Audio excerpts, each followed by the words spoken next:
Hello friends, welcome back to my channel. और आज हम स्टार्ट करेंगे DDA 2019 का क्वेश्चन पेपर, जो कि है असिस्टेंट डायरेक्टर फॉर प्लानिंग। तो चलिए हम स्टार्ट करते हैं। Question number 1, the Greek town planning emphasize on. तो जो ग्रीक टाउन प्लानिंग थी वो किस से रिलेटेड थी? ठीक है, तो वो थी हमारी ह्यूमन स्किल से रिलेटेड। तो इसका करेक्ट आंसर हो जाएगा human skill. Question number 2. As per URDPFI guidelines, the plan period for perspective plan is। URDPFI guideline के हिसाब से जो पर्सपेक्टिव प्लान है उसका कितना टाइम फ्रेम होता है, कितना टाइम पीरियड होता है जिसके बाद हमें वो रिव्यू करना होता है। तो वो होता है हमारा 20 से 30 साल तक के बीच में। जनरली ये 20 ईयर्स होता है, लेकिन ऑप्शन में 20 से 30 साल का दे रखा तो हम इसमें टिक करेंगे। और अलग अलग तरह के रीजनल प्लान्स होते हैं, regional plan, development plans, local या एनुअल प्लान। ठीक है, तो उनके अलग अलग टाइम फ्रेम्स होते हैं, तो वो भी आप देख लीजिएगा। Question number 3, the term necropolis refers to. तो जो टर्म नेक्रोपोलिस है वो किस तरह, नेक्रोपोलिस का मतलब क्या है, किस को रिलेट करते हैं उससे? ये जो टर्म्स थी, पोलिस, नेक्रोपोलिस, इकोपोलिस, मेट्रोपोलिस, मेगापोलिस, ये सब जी थी लुइस मोमफर्ट ने। तो यहाँ पर क्वेश्चन में पूछा गया नेक्रोपोलिस, तो इसका सीधा सीधा आंसर हो जाएगा डेड सिटी, कि जो भी आपकी सिटी डिके हो रही है। ठीक है, इकोपोलिस जो सबसे छोटी आपकी पोलिस के लिए, जो जहाँ से आपकी स्टार्ट होती है पॉपुलेशन, या आप कह सकते हैं ग्रोथ ऑफ ए टाउन और समथिंग। ठीक है। Question number 4, which of the following is the feature of Cartosat 2C launched by ISRO. तो इस कैटोसैट 2C जो सैटेलाइट लॉन्च करी गई थी इसरो के द्वारा, तो उसमें क्या खास बात थी? तो उसमें था कि उसका हाई स्पेशल रेजोल्यूशन था, जिससे इमेज काफ़ी अच्छी आती थी। ठीक है। Question number 5, as per the national building code the minimum area of a habitable room is. तो ये आप सभी को पता होगा कि जो हैबिटेबल रूम का जो एरिया होता है वो 9.5 स्क्वायर मीटर चाहिए होता है minimum, which is considered as a habitable room. ठीक है। Question number 6, the community development programme was inaugurated in the year. तो ये इनोग्रेट कम्युनिटी डेवलपमेंट प्रोग्राम था जो कब इनोग्रेट हुआ था? वो हुआ था 2 अक्टूबर 1952, 2 अक्टूबर ऑफ 1952। ठीक है, ये आपको याद रखना है date. Which of the following buildings is the example of Indo Saracenic architecture. तो इंडो सार्सनिक आर्किटेक्चर में क्या होता था कि आपके ना इंडो इस्लामिक और इंडियन जो आर्किटेक्चर था वो क्लब था आपका, दोनों की ही आपको उसमें मतलब आर्किटेक्चर दिखता था आपको उसमें। आप कह सकते हैं कि दोनों की छवि आप देख सकते थे उन दोनों में। ठीक है, तो इसमें कहना मुश्किल है कि इसमें से कौन सा था, लेकिन जो आपका कुतुब मीनार है। चलिए हम क्वेश्चन नंबर 8 की तरफ चलते हैं। तो अब हम चलते हैं क्वेश्चन नंबर 8 की तरफ। The human development index of a nation depends upon. तो जो ह्यूमन HDI होता है वो नेशन का, वो किस पे डिपेंड करता है? वो लाइफ एक्सपेक्टेंसी पे डिपेंड करता है, एजुकेशन पे डिपेंड करता है, और पर कैपिटा इनकम पे डिपेंड करता है। जो भुवनेश्वर है वो किसने डिज़ाइन किया था? वो डिज़ाइन किया था ओटो जी ने। ठीक है। Question number 9, a rock cut architecture style में बी सीन इन। जो रॉक कट आर्किटेक्चर स्टाइल था वो कहाँ पर देखा गया था? वो आपका देखा गया था जो एलोरा केव्स होती हैं उनमें। ठीक है, कैलाश टेम्पल, एलोरा। हाँ जी। तो क्वेश्चन नंबर 11 की तरफ अब हम चलते हैं। Vidyadhar Nagar was plan bye. तो जो विद्याधर नगर है वो BV दोषी साहब ने डिज़ाइन किया था, प्लान किया था। Question number 12, Konark temple sun temple is predominantly build with. तो जो कोणार्क सन टेम्पल है उसमें कौन सा जो स्टोन है वो ज़्यादा लगा हुआ है? तो आप देखेंगे उसमें ग्रेनाइट स्टोन है, वो तो काफ़ी हद तक मैक्सिमम जो स्टोन लगा हुआ है वो ग्रेनाइट लगा हुआ है। ठीक है। Question number 13, town planning scheme in India refers to. जो टाउन प्लानिंग स्कीम जो होती है इंडिया में, किससे रेफर करती है आपकी? वो होती है हमारी, जिस चीज़ पे हम town planning scheme focus mainly जिस पे करती है वो करती है लैंड रीएडजस्टमेंट पे, ठीक है, कि किस तरीके से आप बिल्कुल उसको कोऑर्डिनेट करके या उसको प्लान करके आप किस तरीके से मैक्सिमम यूटिलाइज कर सकें उस स्पेस का, ठीक है। चलिए अब नेक्स्ट क्वेश्चन की तरफ बढ़ते हैं। The human dimension of Corbusier's modulors are in. तो वो पूछा गया कि जो ह्यूमन डायमेंशन जो कॉर्बूजियर्स आपने दी थी मॉडुलर्स की, तो उसमें क्या चीज़ थी वो, तो उसमें क्या था, अनरिलेटेड नेचुरल ऑर्डर्स था उसमें, ठीक है। मतलब उसमें अर्थमेटिक का नहीं देखा गया, आपका ज्योमेट्रिक का नहीं देखा गया, एक्सपोनेंशियल का नहीं देखा था, अननेचुरल ऑर्डर रहा उसमें, अनरिलेटेड नेचुरल ऑर्डर था, ठीक है। Question number 15, garden city was the concept given by. तो जो गार्डन सिटी कॉन्सेप्ट था आपको पता ही होगा कि town country and town and country जो मिला के एवेंजर साहब ने दिया था, हुवर्ड साहब ने। तो उसमें 3 मैग्नेट्स थे आपके बेसिकली, कि टाउन की भी खासियत आ जाए, कंट्री की भी खासियत आ जाए, और उससे मिला के जो उन्होंने बनाया, दोनों को मिक्स करके दोनों की अच्छाइयाँ लेके वो टाउन कंट्री बनाया, ठीक है। तो इसका यहाँ पे आंसर हो जाएगा एवेंजर होवर्ड, ठीक है। Next question, excellence in design for greater efficiencies programme does not focus on. तो जो एक्सीलेंस इन ईडीजी जो था प्रोग्राम, उस वो किस पे फोकस नहीं करता है, वो लेबर की सेफ्टी पे फोकस करता नहीं है, ठीक है। उससे कोई मतलब नहीं है कि लेबर की सेफ्टी का ख्याल रखा जा रहा है कि नहीं रखा जा रहा है, उससे कोई मतलब नहीं है, लेकिन आपकी एफिशिएंसी काफ़ी हद तक होनी चाहिए, लो कार्बन एमिशन होना चाहिए, उसमें कॉस्ट इफेक्टिव होना चाहिए, लेकिन लेबर सेफ्टी का कहीं पे भी कोई ध्यान नहीं रखा गया उसमें। तो इसका आंसर हो जाएगा C, which does not focus on, ठीक है। As program does not focus on labour safety. तो क्वेश्चन नंबर 17 की तरफ चलते हैं हम। टीओडी रेफर्स टू, टीओडी जो आपकी ट्रांजिट ओरिएंटेड डेवलपमेंट जो है वो किस चीज़ पे रेफर करती है, किस चीज़ पे फोकस करती है, तो वो हमारी फोकस करती है high density development along the mass transit corridor. तो मास ट्रांजिट कॉरिडोर यहाँ पे क्या है, ये कोई भी आरआरटीएस हो सकती है, रैपिड रीजनल ट्रांसपोर्ट सिस्टम हो सकता है, या एमआरटीएस हो सकती है, ठीक है। तो इसका आंसर हो जाएगा हाई डेंसिटी डेवलपमेंट अलोंग ए मास ट्रांजिट कॉरिडोर। हाँ, तो इसमें टीओडी में एक चीज़ और मैं बताना चाहूँगा आपको, इसमें होता है आपका इंटेंस जोन होता है और आपका जो बेसिक जोन होता है, ठीक है। 2 तरीके के जोन होते हैं इसमें। इंटेंस जोन होता है 500 मीटर तक, और उसके बाद 800 मीटर तक आपका जोन होता है जो कि इंटेंस में नहीं आता, लेकिन आप उसमें टीओडी का फ़ायदा आप उठा सकते हैं, ठीक है। उसमें आपको एफआर थोड़ा सा कम मिलेगा, लेकिन मिलेगा, जो कि जनरल एफआर होता है उससे ज़्यादा मिलेगा। तो ये हरियाणा में तो है राइट ऑफ वे से, और आपका दिल्ली में है ये सेंट्रल लाइन से, ठीक है। Question number 18, which of the following is the supreme example of Greek century. तो जो एक्रोपोलिस था एथेंस में, वो बिल्कुल ही बहुत ही अच्छा एग्जाम्पल है ग्रीक सेंचुरी का। Question number 19, city and countryside with respect to Indian context share what kind of relationship. City है और जो कंट्री साइड है वो इंडियन कॉन्टेक्स्ट में क्या रिलेशनशिप शेयर करती है।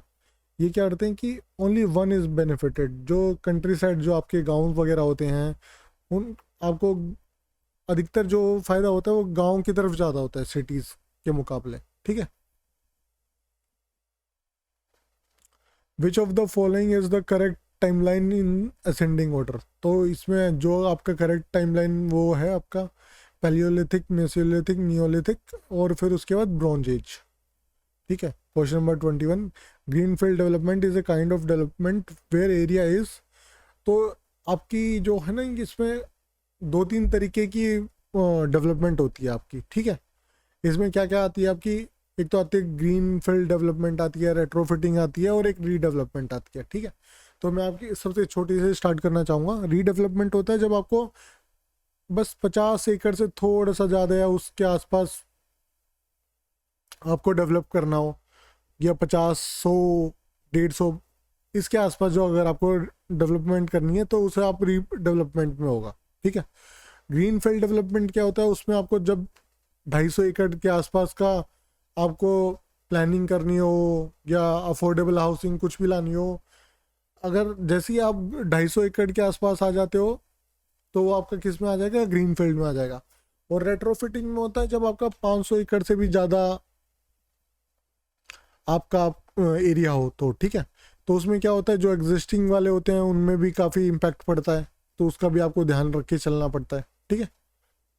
हाँ जी, तो अब हम चलते हैं क्वेश्चन नंबर। तो इसका आंसर क्या हो जाएगा, ग्रीन फील्ड डेवलपमेंट जो होती है वो मोर देन 250 एकर्स से ऊपर की होती है, जिसे हम ग्रीन फील्ड डेवलपमेंट बोलते हैं, ठीक है। तो इसका आंसर हो जाएगा A. Question number 22, in 1666 London was design by. तो लंदन जो डिज़ाइन हुआ था वो किसके द्वारा डिज़ाइन हुआ था इन 1966?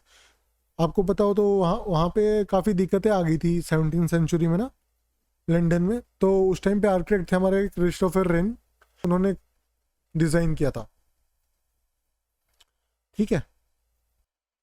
हाँ जी, question number 23, sight distance is a essential element incorporated in. तो जो साइड डिस्टेंस होता है वो एसेंशियल एलिमेंट होता है, वो किस या किस उसमें इम्प्लीमेंट किया जाता है? तो वो इम्प्लीमेंट किया जाता है रोड इंटरसेक्शन में, ठीक है। या कोई आपका ब्रिज है, तो अगर आप यहाँ से देख रहे हैं तो ये आपका साइड डिस्टेंस आएगा कि आप यहाँ तक देख ही पा रहे हैं। तो ये जो साइड डिस्टेंस टर्म है ये वो जो रोड इंटरसेक्शंस होते हैं उस टर्म्स में आपका यूज होता है, इंटरसेक्शंस में यूज होता है आपका, या फिर आपका जो हाईवेज जो होते हैं उसमें यूज होता है, ठीक है।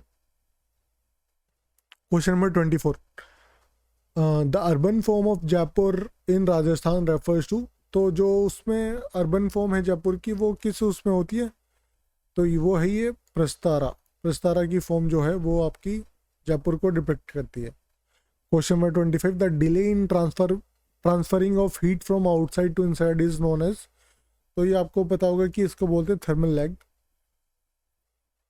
कि मान लीजिए अगर आपने 9 इंची की दीवार बनाई है तो जो बाहर से अंदर हीट ट्रांसफ़र होने में टाइम लगेगा, जितना ज़्यादा टाइम लगेगा वो उतना ज़्यादा थर्मल लैग होगा। तो जितना ज़्यादा थर्मल लैग हो रहा है उतना ही आपका हीट रेजिस्टेंस बढ़ रही है उस चीज़ मटेरियल की, ठीक है।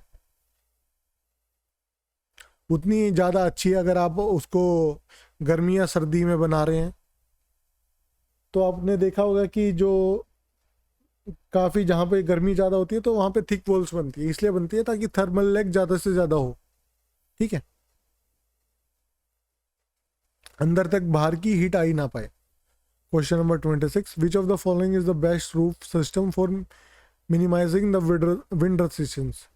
तो इसमें जो कॉनिकल या स्लोप्ड रूफ्स जो हमारी स्लोप्ड रूफ्स होती हैं, जो हमारी ये मेंसरेट रूफ भी बोल सकते हैं आप उसे, कई तरीके की रूफ होती हैं। अगर मैं प्लान में अगर इसे बनाऊं तो टॉप व्यू अगर मैं इसे बनाऊं तो कुछ ऐसा मान लीजिए आप, ये टॉप व्यू है, यहाँ पे इस साइड स्लोप है, यहाँ पे इस साइड स्लोप है, इसका इस साइड स्लोप है। मल्टी डायरेक्शनल स्लोप अगर आप दे देंगे तो काफ़ी हद तक विंड रेजिस्टेंस आप बना सकते हो स्लोप रूप से। तो इसका आंसर हो जाएगा यहाँ पर सी, 26 का आंसर हो जाएगा सी, ठीक है। Question number 27, the shaking minars of Sidi Bashir mosque is located in. तो ये हमारी अहमदाबाद में लोकेटेड है, ये मॉस्क हमारी अहमदाबाद में है, ठीक है। ये शायद क्वेश्चन गेट के एग्जाम में भी आ चुका है एक दो बार। Question number 28, Broadacre city was the concept given by. जो ब्रॉडएकर सिटी है जो कॉन्सेप्ट था वो एफएल राइट साहब ने दिया था, ठीक है। क्वेश्चन नंबर 29, तो इसका आंसर ये हो जाएगा। Question number 29, courtyard and patio houses are quite common in. तो ये जो इस तरीके के जो हाउसेज हैं वो काफ़ी हद तक जो हॉट एंड मेरी टाइम क्लाइमेट जो होता है वहाँ पे हैं, ठीक है। Question number 30, which of the following building is constructed by FL right. तो जो फॉलोइंग वाटर है इनका काफ़ी फेमस जो प्रोजेक्ट था इनका एफएल राइट साहब का, तो ये इन्होंने कंस्ट्रक्ट किया था। ये हुसैन दोसी गुफा अहमदाबाद में है, ठीक है। बीवी दोषी साहब ने बनाई थी अहमदाबाद में। Question number 31, which of the following vehicular traffic intersection convert all the crossing into merging and diverging sequence. तो इस क्वेश्चन में पूछा गया है वह कौन सा इंटरसेक्शन है जो कि आपको कन्वर्ज भी करता है और मर्ज भी करता है और डाइवर्ज भी करता है उसी सीक्वेंस में। तो रोटरी है जो आपका सर्कुलर होता है, वो आपका ट्रैफिक कन्वर्ज भी कर रहा है एक सर्कल के अराउंड और उसी सर्कल से आपका डाइवर्ज भी कर रहा है बार बार। ठीक है। Question number 32, as per URDBFI the number of equivalent cars ECS required to accumulate 10 cars 16 scooter and 40 cycles will be. तो आपका दो टर्म्स पे होता है, एक होता है आपका ECS, एक होता है PCU। तो ECU हर एक उसमें यूनिट, कार की यूनिट 1 ही होती है। इसमें अलग क्या होता है आपका, इसमें होता है आपका टू व्हीलर का 0.25 हो जाता है इसमें ECS में, और बाइसिकल का होता है 0.10। जैसे ही बाइसिकल, इसमें 40 बाइसिकल्स हैं इसमें, तो 0.10 जैसे ही हो जाएगा तो इसमें 4 ECS इक्विवेलेंट टू 4 हो जाएगा। 40 बाइसिकल्स का इक्विवेलेंट हो जाएगा 4 के इक्वल, और 16 का हो जाएगा 4 के इक्वल, क्योंकि 0.25 था, इसका 0.1 था। तो 4 + 4 8 प्लस में 10 तो 18 हो जाएगा। तो इसका आंसर हो जाएगा C। 32 का आंसर हो जाएगा C आपका। तो अब हम चलते हैं क्वेश्चन नंबर 33 की तरफ। Horizon city Texas was designed by, तो लुई कोस्टा साहब ने हॉरिजन सिटी डिजाइन की थी, ब्राजीलिया में ही। What is the full form of NBCC related to building and construction. जो तो इसकी NBCC की फुल फॉर्म क्या आपकी, नेशनल बिल्डिंग कंस्ट्रक्शन कंपनी। ठीक है। तो इसका आंसर हो जाएगा आपका C। Question number 35, the pink city of India Jaipur was designed in 1727 by. तो ये हमारे महाराजा जय सिंह 2 ने डिजाइन करी थी।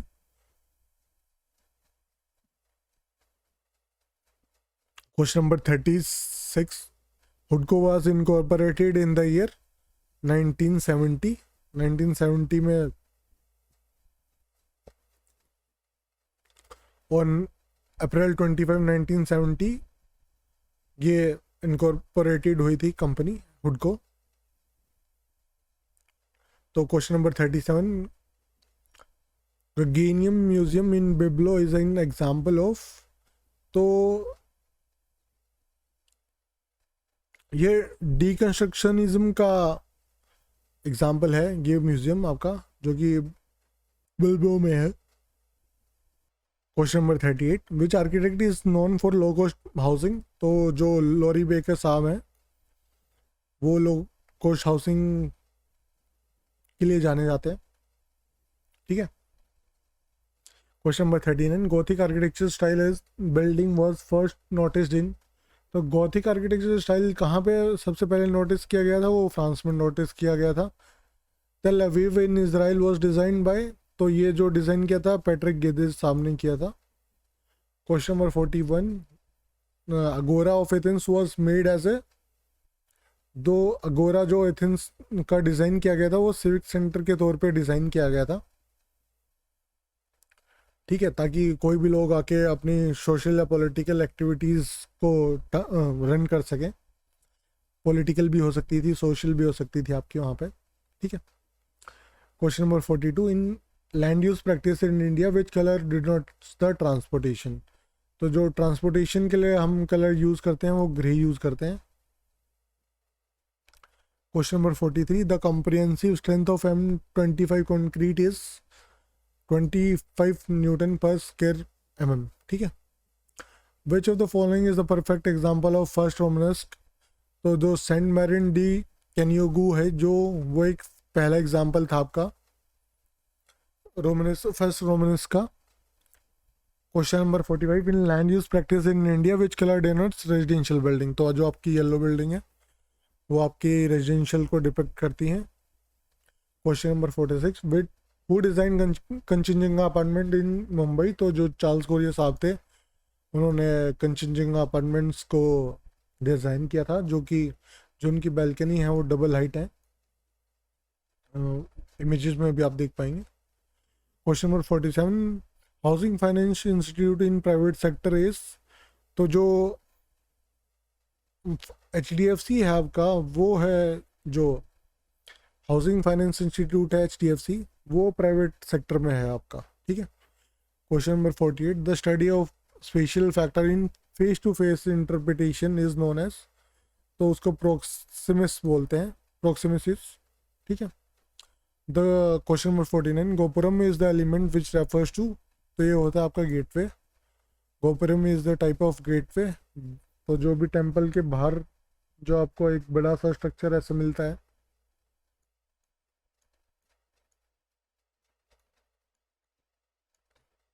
तो ये आपका गोपुरम होता है, पूरा का पूरा स्ट्रक्चर, जिसके थ्रू आप मंदिर में किसी भी, जो जनरली आपको ये साउथ के एरियाज में, बहुत सारे एरियाज में मिल जाएगा। Question number 50, radiant city concept is given by, तो रेडियन सिटी कॉन्सेप्ट जो ली कोर्बुज़ियर साहब ने दिया था। Question number 51, pan city development and area based development are part of, तो ये हमारे आपके स्मार्ट सिटी मिशंस जो हुए हैं, पैन सिटी और एरिया बेस्ड डेवलपमेंट दोनों ही स्मार्ट सिटीज मिशन का हिस्सा है। तो bamboo is a type of perennial grass, ठीक है। तो ये क्वेश्चन एक दो बार गेट में भी आ चुका है।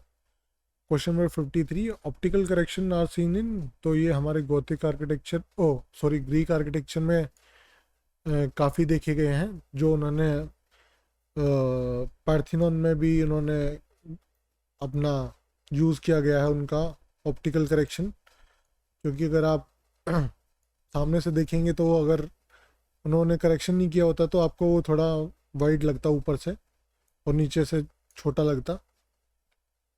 तो ऑप्टिकल करेक्शन जो यूज़ किया गया वो ग्रीक द्वारा किया गया। गोथिक में आपको कॉनिकल और जो वर्टिकल हाइट में ज़्यादा देखने को मिलेगा, ठीक है। Question number 54, flying buttress is associated with which of the following, तो ये नोट्रे डैम जो कि गोथिक आर्किटेक्चर का है, ठीक है। फ्लाइंग बटरेस का काम कुछ नहीं होता था, ये एक्चुअली लोड ट्रांसफ़र करने के लिए होता था, ठीक है। ये जो फ्लाइंग बटरेस यूज़ होती थी वो लोड ट्रांसफ़र करने के लिए यूज़ में होते थे फ्लाइंग बटरेस के साथ। Which form of plan is suitable for settlement on waterfront, तो अगर आपका मान लीजिए इस साइड पानी है तो जनरली आप इसी हिस्से में बना पाओगे, तो जो करमुखा टाइप की सेटलमेंट या शेप कहोगे आप, तो वो सूटेबल होती है कि अगर आपका एक साइड वाटर फ्रंट रन कर रहा है, तो मान लीजिए इधर आपका पानी चल रहा है, तो आप इसी एरिया में डेवलपमेंट कर पाओगे या इसके अलाउंग कर पाओगे, तो वो लीनियर हो जाएगी। लेकिन ये पूछेगी थी इन चारों में से बताना है, तो आपको इन चारों में से यूज़ करना था, तो आपको करमुखा, तो करमुखा का हाफ सेमी सर्कुलर जो होता है उस तरीके का फॉर्म में, ठीक है। तो इसका आंसर हो जाएगा करमुखा। क्वेश्चन नंबर 56, तो मेरे हिसाब से अगर आपको जो रिसेंट पैट्रिक प्राइज विनर हैं वो ही अगर आप याद करें तो उसमें कुछ फ़ायदा होगा, और वो भी जनरली गेट में ही पूछते हैं लोग, ठीक है।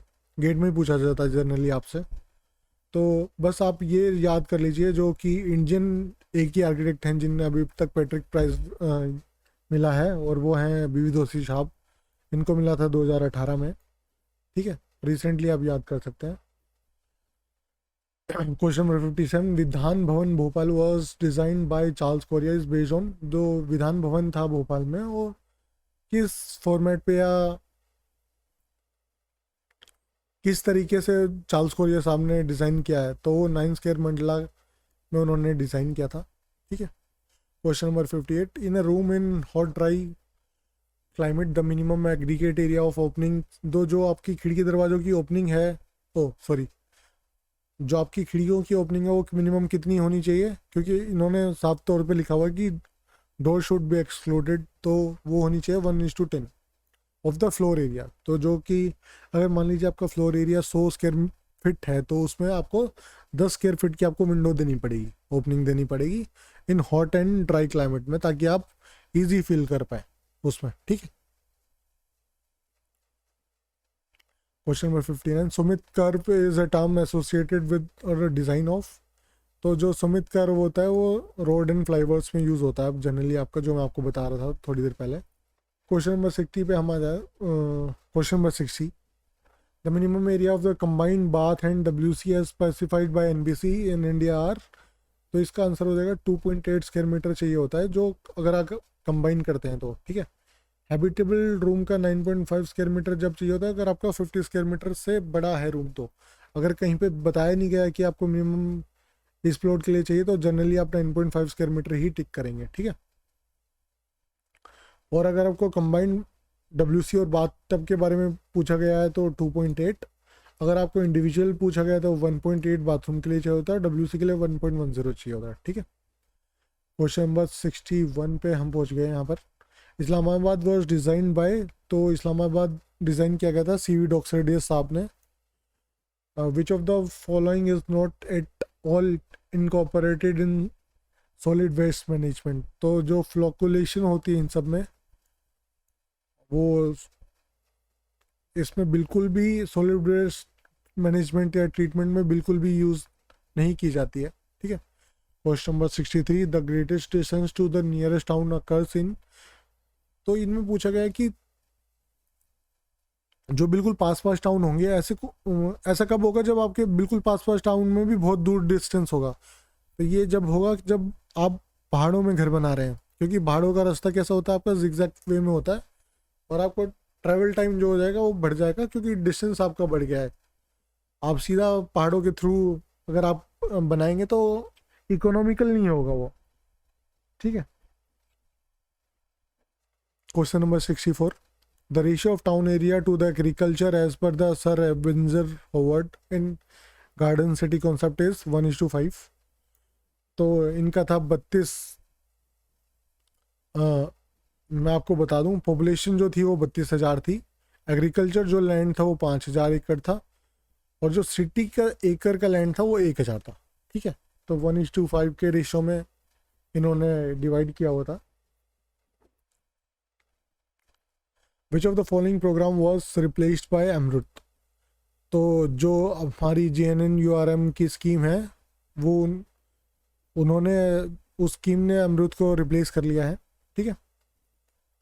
Question number 66, data on household with one or more married couple sharing rooms with a person aged 12 years or more is used for computing. तो ये जनरली आपको हाउस शॉर्टेज बताता है, क्योंकि अगर आप एक से ज़्यादा मैरिड कपल एक रूम शेयर करके रह रहा है, ठीक है, तो उसे जनरली क्या पता लगता है, उसे हाउसिंग शॉर्टेज पता लगती है हमारे, ठीक है, कंजेशन फैक्टर जो कि है। Question number 67, according to the national commission of urban report which of the following is the most suitable for development.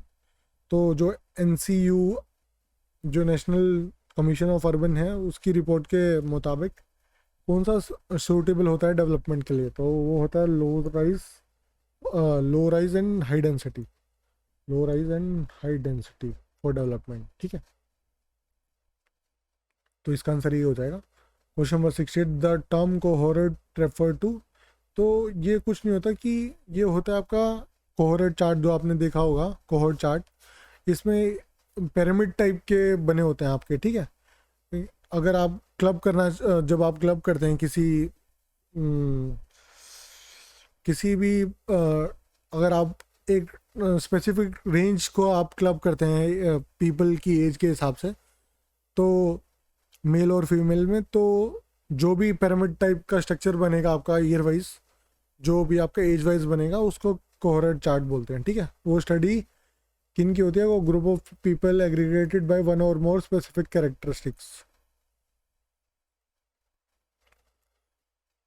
Question number 69, as per the NBC of India 2016, the minimum turning radius for fire tender movement is 9 metre, ठीक है। ये NBC of India 2016 के हिसाब से जो turning radius चाहिए होता है वो 9 मीटर चाहिए होता है, और जो आपकी विड्थ चाहिए होती है वो 6 मीटर चाहिए होती है। लेकिन मैंने ये आरपीएस राजस्थान में देखा है कि ये शायद से इन्होंने 4.5 मीटर कर दिया है इन्होंने विड्थ या टर्निंग रेडियस। तो ये मेरे हिसाब से काफ़ी गलत है, जो कि इन्होंने ठीक करना चाहिए, अगर मुझे सही सही ध्यान आ रहा है तो। लेकिन फिर भी एक बार आप चेक कर लीजिएगा। Question number 70, make in India concept in 2014 covers डेस्ट सेक्टर ऑफ इकोनॉमी। तो ये 25 सेक्टर जो हैं वो कवर्स करते हैं इकोनॉमी के, मेक इन इंडिया 2014 में कॉन्सेप्ट का जो है।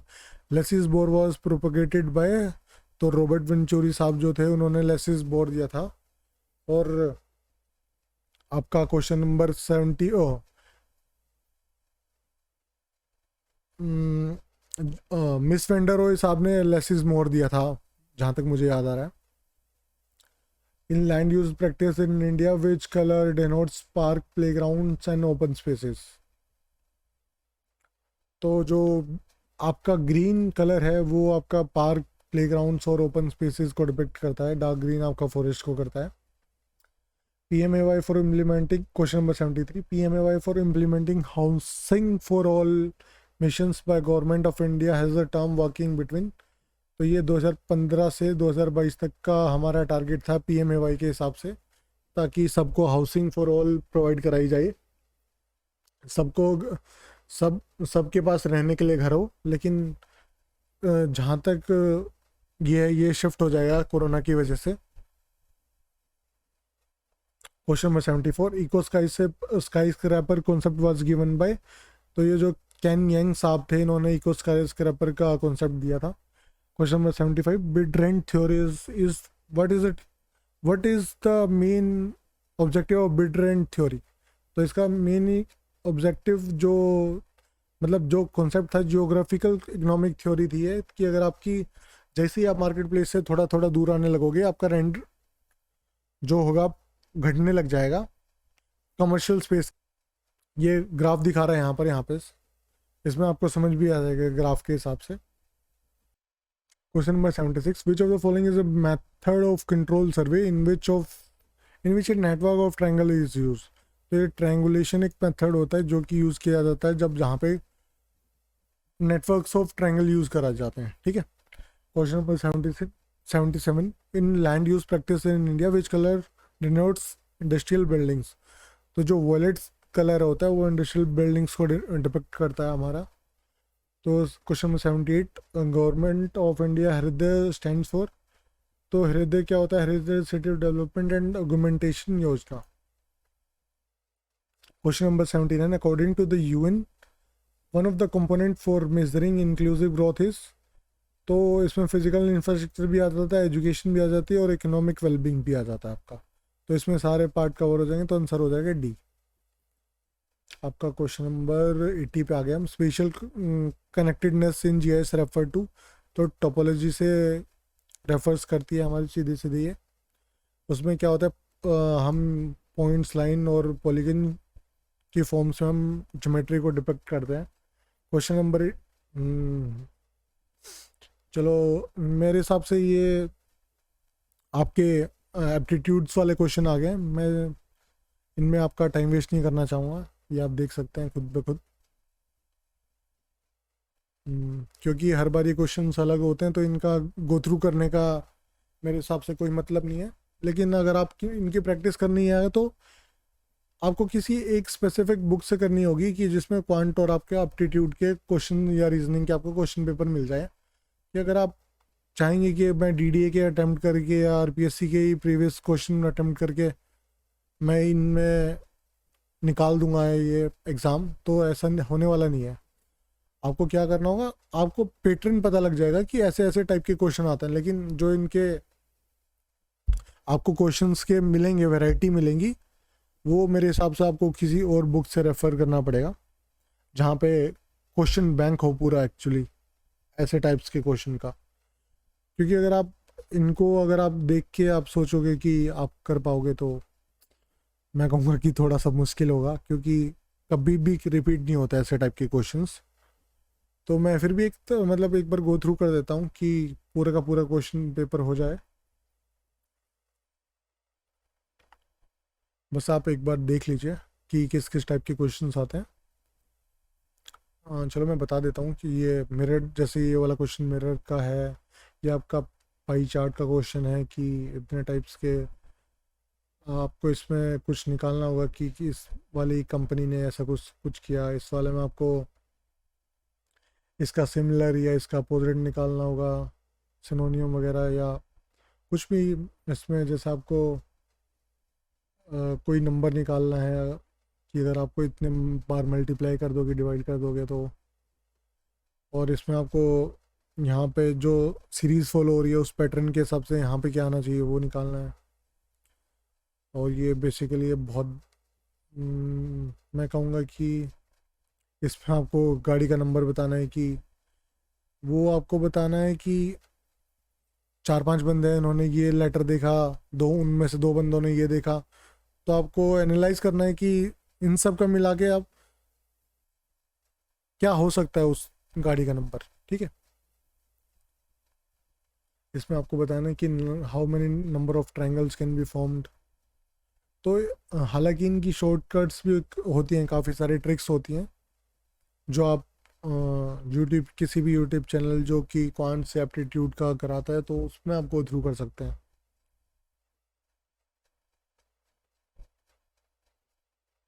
इसमें बताना है आपको कि कौन सा फिगर नेक्स्ट होगा। तो ये काफ़ी सारे डिफरेंट टाइप ऑफ क्वेश्चंस हैं, जीके भी आ गई है इसमें।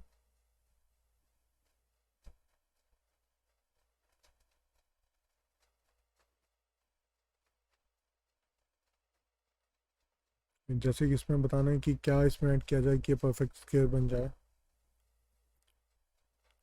बोट की स्पीड है, अपस्ट्रीम में इतने है, डाउन स्ट्रीम में इतनी है, तो इनका डिफरेंस इतना है, तो आपको निकालनी है, कैलकुलेट करनी है कि बोट की स्पीड क्या होगी स्टिल वाटर में। ऐसे डिफरेंट टाइप ऑफ क्वेश्चंस हैं।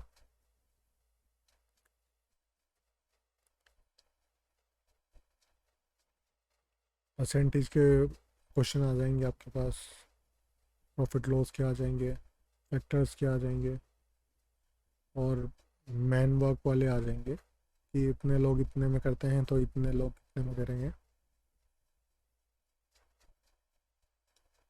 परसेंटेज के क्वेश्चंस आ जाएंगे। और ये इंग्लिश यहाँ पर आ गई आपकी। तो I think this was it. Thank you so much. तो यहाँ पर डीडीए असिस्टेंट डायरेक्टर प्लानिंग का क्वेश्चन हम 2019 का क्वेश्चन समाप्त हुआ। मैं आशा करता हूँ कि आपको ये वीडियो पसंद आया होगा। Please do like, share and comment on this video. Thank you so much. Hope to see you again. और जल्दी किसी और नई वीडियो के साथ मैं वापस आऊँगा।